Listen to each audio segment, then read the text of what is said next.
Hi everyone! I would like to go over my August and September favorites with you this time around because I did not film any August favorites. I just didn't have enough, so I thought I would just wait and see what happens throughout September. And I have to say I did actually end up with a few favorites that I would like to share with you now.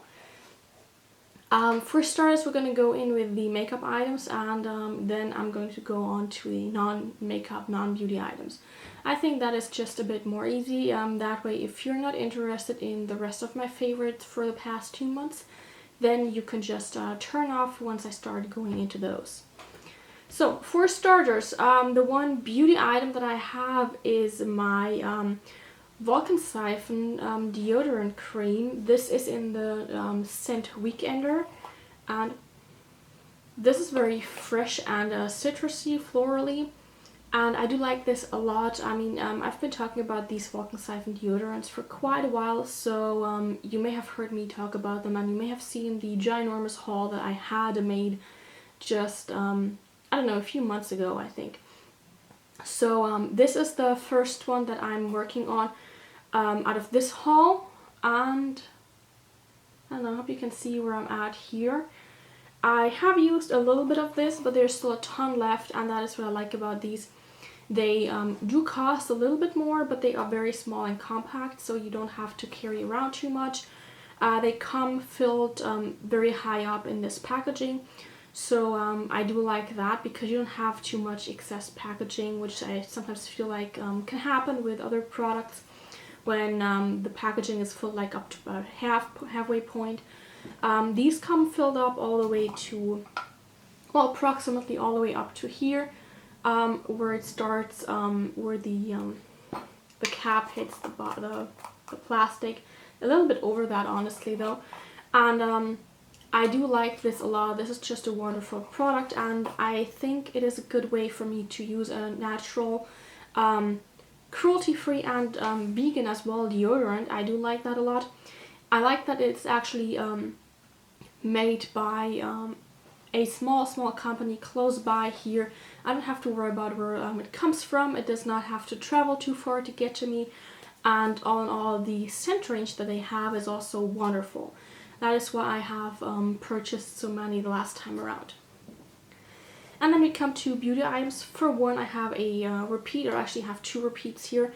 The first repeat is my Catrice Prime and Fine Mattifying Powder Waterproof. And this is just a normal powder. It looks almost white, but it has a little bit of a skin tone color to it. So it is not completely white and thus does not leave a white cast on my skin. I do like this a lot because, for one, it says it's waterproof and actually does mattify me. I often have the problem that I get oily in my T-zone, right down my nose, the center of my forehead and my chin. And I don't really have that issue with this powder for at least 6 hours, which I do appreciate. 6 hours is kind of the turning point even for this guy here, but I have not tried a powder yet that lasts me any longer. In fact, you may have heard me talk about the Catrice Nude Illusion powder, which is a loose powder, and I bought this, and I don't like this for all over my face because it does not mattify at all.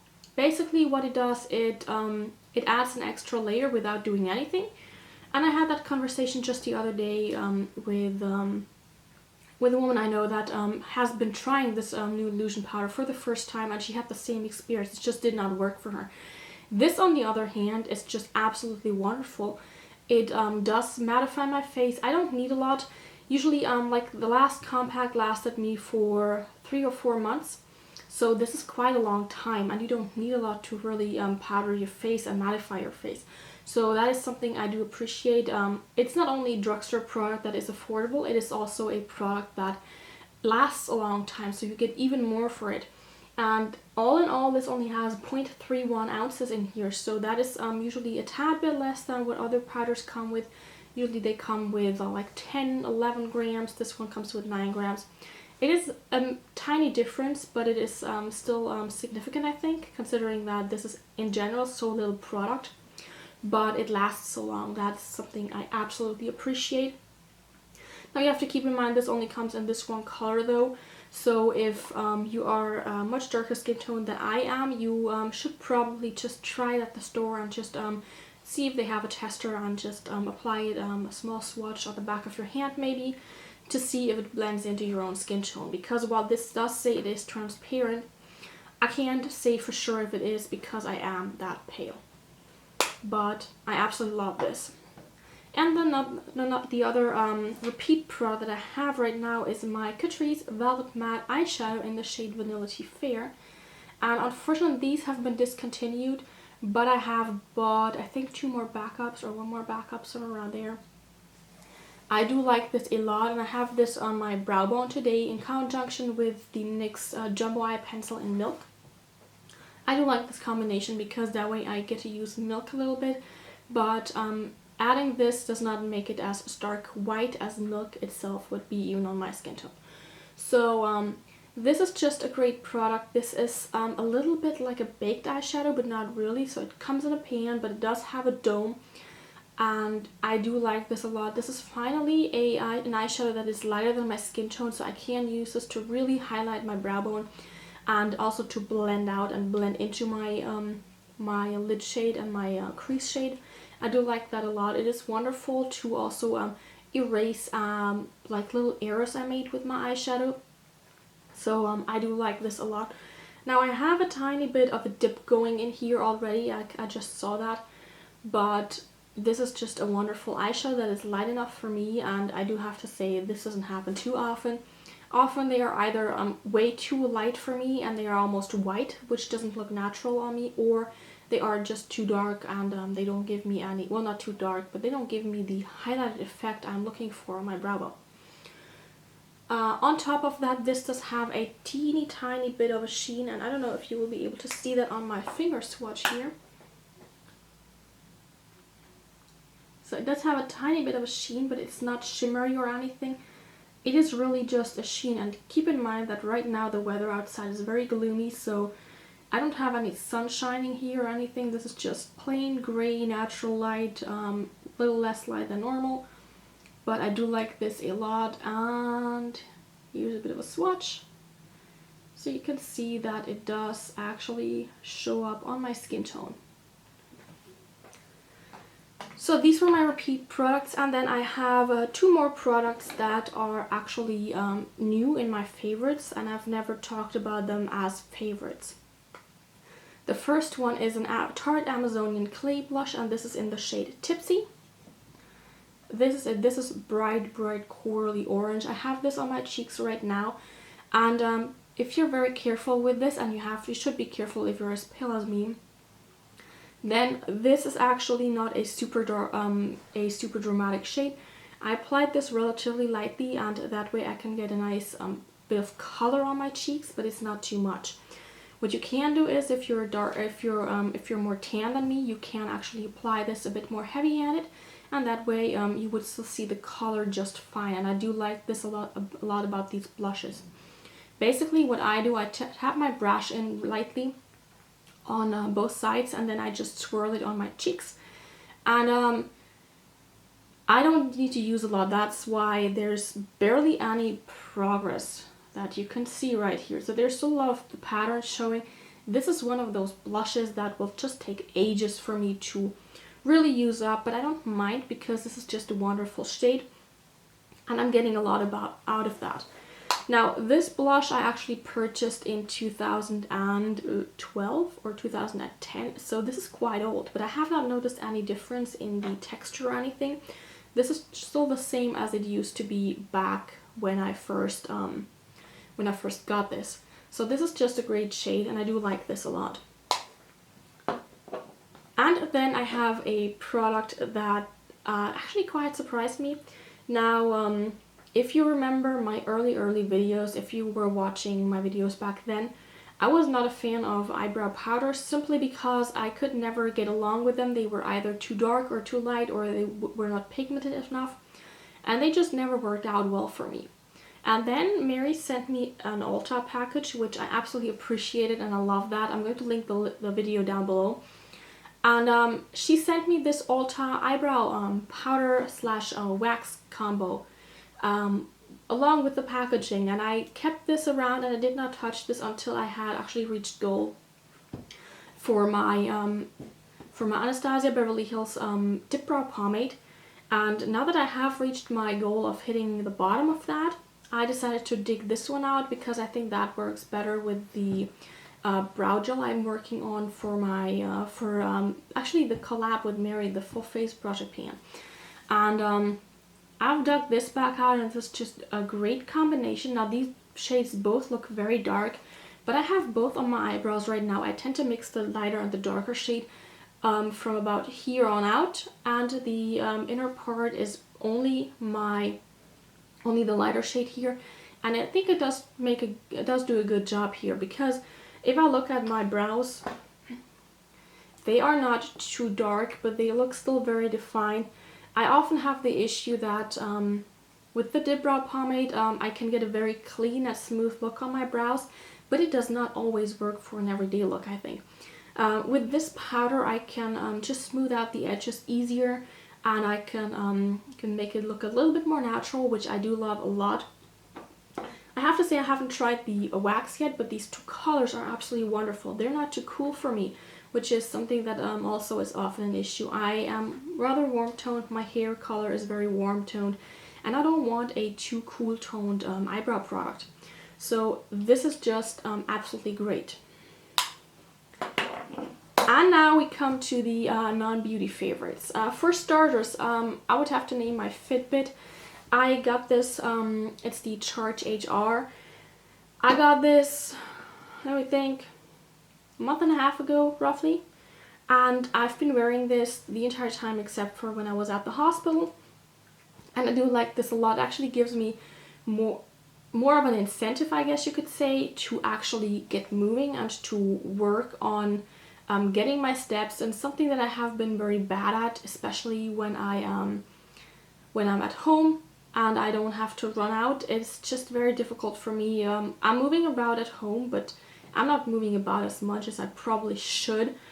So having that Fitbit and having it tell me that I probably only took like 3,000 steps or something, somewhere around there on that particular day, is a bit of an incentive for me to do better the next day, or even if I notice it earlier in the day, to just go for a walk if I have the time and play around a bit more, and it does help quite a bit.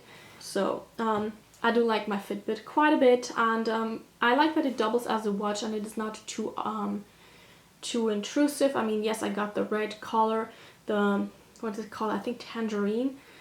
So this does stand out a bit more, but I didn't want the black one because, I don't know, I don't like black. I like colors, and I figured this color would go well with most of my clothes. Of course not today, but yeah. So, and then I actually have two TV shows that I have been binge watching in the past 2 months.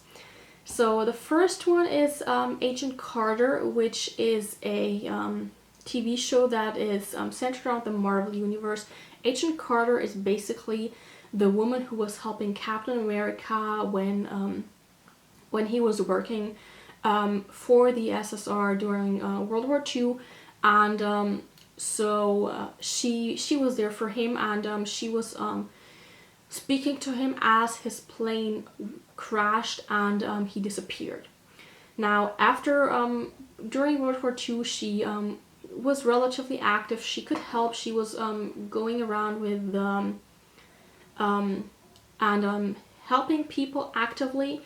And as soon as World War II was over, this is when the series starts.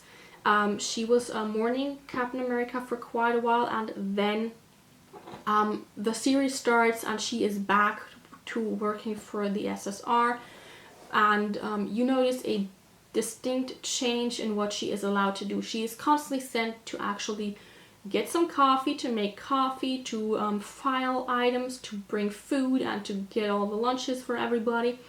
And she's not really doing any active work, and this is something that you can see really upsets her because she knows she can do much more and she has good ideas. So as the first season progresses, you see how she actually gets out to do stuff, and at first it is in secrecy. She is at first working for Howard Stark, who is suspected of having sold weapons and technology to the enemy, and Howard Stark asks her to please help clear his name, and she does that, and you see her in all those action-packed scenes, and it's just amazing because on the other hand you have those scenes where she's at the offices for the SSR and she's not allowed to do much. She's just basically sitting there getting everybody coffee and taking notes and all that, but she's not allowed to do anything. So this contrasting situation for her is very interesting, but also the characters they have are absolutely great. And another show that is also set in the Marvel Universe is actually Agents of S.H.I.E.L.D, which is a bit of an older show, and I have watched about the half of the first season before I started binge watching the entire thing now. And for me the big issue was that I did not always get a hold of a TV. Pardon me. So I just could not always watch it when it was on, while it was running on TV. And now I watched it on DVD. And it is just wonderful. Basically the idea is that S.H.I.E.L.D is there, and they are they are what came after the SSR. So basically you have a few episodes that actually mention the SSR and that mention Agent Carter, which I do like a lot, although Agents of S.H.I.E.L.D came first and then Agent Carter was filmed and aired. But yeah, Agents of S.H.I.E.L.D is very, very interesting. If you remember the Avengers movie, then you may remember Agent Phil Coulson. Coulson was the one who was killed by Loki. Basically his heart was ripped in two pieces, and technically he died, but then you watch Agents of S.H.I.E.L.D and he's not dead. And the first season kind of revolves around what exactly happened to Phil Coulson and how it is possible that he is still alive. And on the other hand, you have many other aspects that are playing into the whole thing. For example, Hydra, which if you remember the Captain America movies, Hydra were the bad guys back then already, and Hydra does show up to a certain degree again, as well as Centipede, and there are many bad guys here, and there's a lot of betrayal going on, but there's also a lot of mystery. Not only with Phil Coulson, but we also have a main character that is introduced in the very first episode. She's a young woman, her name is Skye, and she does not know anything about her past, but what she's been doing is she is what she calls a hacktivist. She basically hacks into government databases, and she outs in a way S.H.I.E.L.D operations and what S.H.I.E.L.D is doing, and she is showing how what some of these things that they were doing are can be looked at from a different point of view, and that point of view might not necessarily be as beneficial as what S.H.I.E.L.D is trying to protect them to be. So Skye ends up with S.H.I.E.L.D, however, and she ends up sort of becoming a team member, and I do like this well, how they all work together and how they come together in the end. And you have all these different characters. You have two scientists that are, if you look at them, they are both scientists, but they are very, very different from each other, but they work very well together. And then you have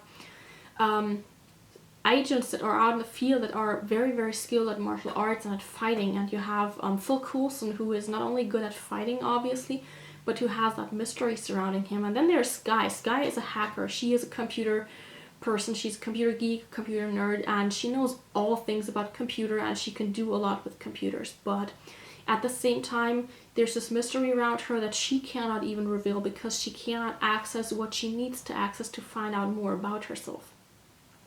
So yeah, those are the TV shows that I've been watching, and it was fun watching them. For the most part, I often neglected YouTube actually for those shows because I was having fun watching them. But yeah, I think I'm gonna cut it at that because this is already quite long. I do hope you enjoyed this video. If you did, I would appreciate it if you gave it a thumbs up, of course. And if you have any TV show suggestions, for example, leave them in the links down below. It does not have to be Marvel or superhero related. I watch a whole ton of stuff, like Grey's Anatomy has been, well, I haven't watched that in ages, but I do like that. Or what else do I like? Downton Abbey. Well, yeah, as you see, it's quite a variety of TV shows. And I would love to hear your suggestions and recommendations. And the same goes if you have any of these makeup items that I have mentioned and beauty items. I would love to hear what your opinion is about those. So I'm gonna leave it at that. I hope you will have a great day and a great rest of the week, and I will see you guys soon. Bye!